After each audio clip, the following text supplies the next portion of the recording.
नमस्कार जय जगन्नाथ दर्शक बंधु एसपी एस्ट्रोलॉजी ओडिशा चैनल रे प्रसारित मासिक राशिफल कार्यक्रम को आपण मानक स्वागत। दर्शक बंधु आज आम आलोचना करवा सेप्टेम्बर 2024 रे केमिति रहिबो राशिचक्र पंचम राशि सिंह राशि व्यक्तिविशेष मानकर शुभाशुभ राशिफल विषय विस्तृत भाव आलोचना करवा। किंतु जदि आपण मैंने आम चैनल को प्रथम थर कर आसी था तेज वीडियो को लाइक करूँ, शेयर करूँ और चैनल को सब्सक्राइब करी पाखे थोड़ा बेल आइकन को प्रेस करूँ। तो चलते दर्शक बंधु आरंभ करवा आज आलोचना चक्र सिंह राशि सेप्टेम्बर मासरे कौन रुभाशुभ भाग्यफल विषय। दर्शक बंधु ये सिंह राशि जार अधिपति ग्रह होती रवि। सिंह राशि शुभवार रविवार सोमवार गुरुवार घातवार और शनिवार। शुभ संख्या 1 3 9। शुभ रंग गोलापी नाली। सिंह राशि व्यक्तिविशेष माने धनधान्य युक्त श्रीमान रणप्रिय विद्वान सर्वकला शास्त्रवेत्ता विदेश प्रिय विशाल पिंगल वर्ण चक्षुयुक्त क्रोधी अल्प संतान सर्वत्र गमनकारी शत्रुनाशक मस्तक रोगयुक्त और निष्ठुर मना होता।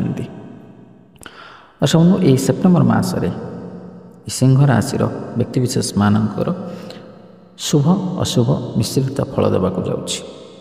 आपनको केवल आपणकर दक्षता उपर विश्वास रखा पड़ो एवं आपण पाइथिबा प्रत्येक सुजोगर सुवर्ण फायदा नेबाक चेष्टा करने को पड़ो।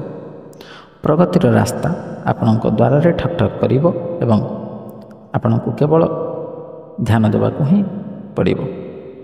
क्यारियर कथा जदि आम आलोचना करवा तेबे यही मास आपण को भल सफलता प्रदान करिवो।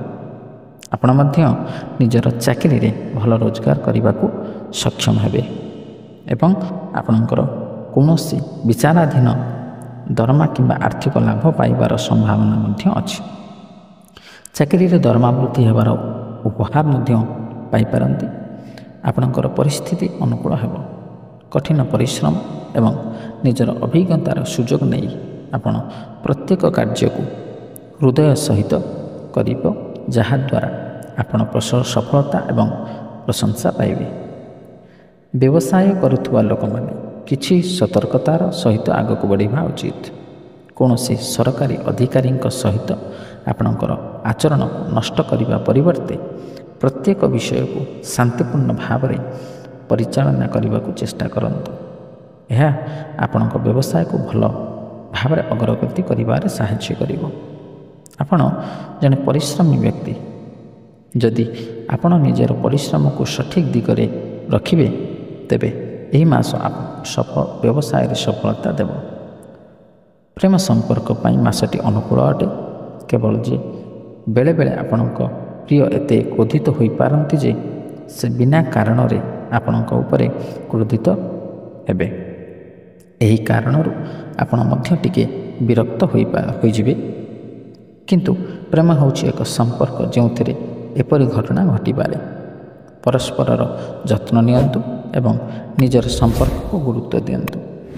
आरंभ रे विवाहित लोकंक पई मास चापग्रस्त हेबो, जहाँपर परिस्थिति भल हेबा आरंभ करिवो। मासर शेष अनुकूल हेबाकु जाउछि। आर्थिक क्षेत्र में एही मास मध्यम धरणर हेबो। आय भल हेबो। धन संग्रहर परिस्थिति आसिबो, किंतु खर्च मध्य रहिबार संभावना अछि। पारिवारिक जीवन में सुख रहिबो। छोट समस्या को छाड़ी एही मास पारिवारिक जीवन में सुख आनिदेव। छात्र छात्री माने शिक्षा पाई कठिन परिश्रम करने पर आगू को जीवार सुजोग पाइबे।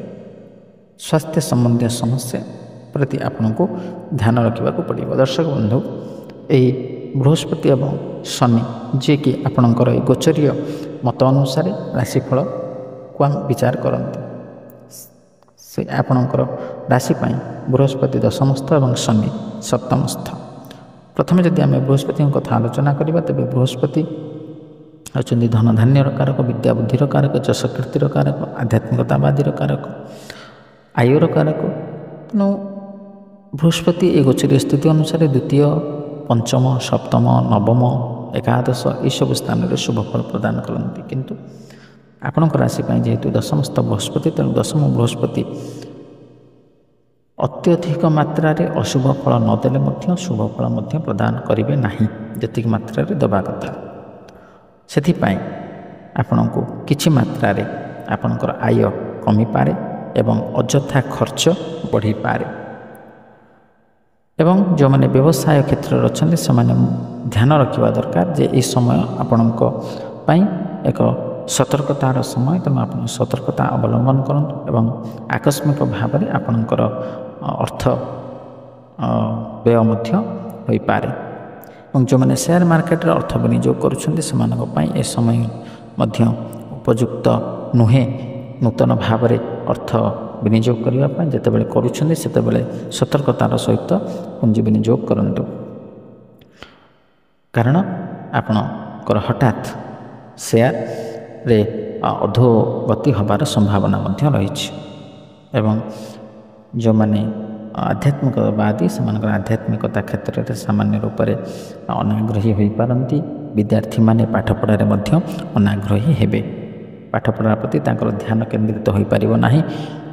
ମାନସିକ ସ୍ତରରେ ସେମାନେ ସାମାନ୍ୟ ଭାବରେ ବିଚଳିତ ହୋଇପଡ଼ିବେ।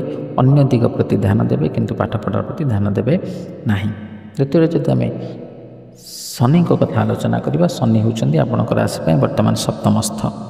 ସପ୍ତମ ଶନି ମଧ୍ୟ ଶୁଭ ଫଳ ପ୍ରଦାୟକ ନୁହନ୍ତି, କାରଣ ଶନି ଗୋଚରୀୟ ସ୍ଥିତି ଅନୁସାରେ ତୃତୀୟ, ଷଷ୍ଠ, ଦଶମ ଏବଂ ଏକାଦଶ ଏହି 4ଟି ସ୍ଥାନରେ ଶୁଭ ଫଳ ପ୍ରଦାନ କରିଥାନ୍ତି। ତେଣୁ ସପ୍ତମ ଶନି ହୋଇଥିବାରୁ ଆପଣ ଟିକେ ଟିକେ କଥାରେ, ଛୋଟ ଛୋଟ କଥାରେ ଆପଣଙ୍କର ସାଂସାରିକ ଜୀବନରେ ଝଡ଼ ସୃଷ୍ଟି ହୋଇପାରେ, ସମସ୍ୟା ଆସିପାରେ, କିନ୍ତୁ ଧୈର୍ଯ୍ୟର ସହିତ ସେ ସମସ୍ୟାକୁ ଆପଣ ସମାଧାନ କରିବେ। ଏବଂ କର୍ମକ୍ଷେତ୍ରରେ ମଧ୍ୟ ସାମାନ୍ୟ ସମସ୍ୟା ଆସିପାରେ, ତେଣୁ ଉଚ୍ଚପଦସ୍ଥ କର୍ମଚାରୀଙ୍କ ଠାରୁ ଆପଣ ସାମାନ୍ୟ ମାତ୍ରାରେ ଅସମ୍ମାନିତ ହୋଇପାରନ୍ତି। ଆପଣଙ୍କ କାର୍ଯ୍ୟଦକ୍ଷତାକୁ ସେମାନେ ଗ୍ରହଣ କରିନପାରନ୍ତି। ଏବଂ ଯେଉଁମାନେ ନୂତନ ଭାବରେ କର୍ମ ପାଇଁ ଆବେଦନ କରୁଛନ୍ତି ସେମାନଙ୍କ ଜୀବନରେ ମଧ୍ୟ ସମସ୍ୟା ଆସିପାରେ ଏବଂ କର୍ମପ୍ରାପ୍ତିରେ ବିଳମ୍ବ ସୃଷ୍ଟି ହୋଇପାରେ। କିନ୍ତୁ ଏଥିପାଇଁ ଚିନ୍ତା କରିବାର କୌଣସି ଅବସର ନାହିଁ। ଆମେ କେତେ ଗୁଡ଼ିଏ ପ୍ରତିକାର ବିଷୟରେ ମଧ୍ୟ ଆଲୋଚନା କରିବା। ସେ ପ୍ରତିକାରକୁ କରିବା ଦ୍ୱାରା ଆପଣ ଏ ସମସ୍ୟାରୁ ମୁକ୍ତି ପାଇପାରିବେ। ପ୍ରତିକାର ଗୁଡ଼ିକ ହେଉଛି ଆପଣ ଦକ୍ଷିଣକାଳୀଙ୍କୁ ଦର୍ଶନ କରନ୍ତୁ ଏବଂ ଦକ୍ଷିଣକାଳୀଙ୍କୁ ମାର୍ଜନା କରନ୍ତୁ, ସାମାନ୍ୟ ପୂଜା ଅର୍ଚ୍ଚନା କରନ୍ତୁ, କିମ୍ବା ଆପଣ ବିଷ୍ଣୁ ଭଗବାନଙ୍କୁ ସ୍ତୁତି କରନ୍ତୁ, ବିଷ୍ଣୁ ସହସ୍ର ନାମ ପାଠ କରନ୍ତୁ, କିମ୍ବା ପ୍ରତିଦିନ ସ୍ନାନ କରିବା ପରେ ଆପଣ ହନୁମାନ ଚାଳିଶା ପାଠ କରନ୍ତୁ, କିମ୍ବା ବଜରଙ୍ଗ ବାଣ ମଧ୍ୟ ଆପଣ ପାଠ କରିପାରିବେ, କିମ୍ବା ଶ୍ରୀ ହରି ବିଷ୍ଣୁଙ୍କର ଶତନାମ ସ୍ତୋତ୍ର ମଧ୍ୟ ଆପଣ ପାଠ କରିପାରିବେ। ଏହି ପ୍ରତିକାର ଗୁଡ଼ିକ କରିବା ଦ୍ୱାରା ଆପଣ ନିଶ୍ଚିତ ଭାବରେ ସୁଫଳ ପ୍ରାପ୍ତ କରିବେ। ଦର୍ଶକ ବନ୍ଧୁ, ଆଶା କରେ ଭିଡ଼ିଓଟି ଭଲ ଲାଗିଥିବ। ଯଦି ଭଲ ଲାଗିଛି ତେବେ ଭିଡ଼ିଓଟିକୁ ଲାଇକ୍ କରନ୍ତୁ, ସେୟାର କରନ୍ତୁ ଏବଂ ଆପଣଙ୍କର ସୁଚିନ୍ତିତ ମତାମତ ଦେବାକୁ ଜମା ଭୁଲନ୍ତୁନି। ଆଜି ପାଇଁ ବିଦାୟ ଦିଅନ୍ତୁ। ରହିଲି, ନମସ୍କାର, ଜୟ ଜଗନ୍ନାଥ।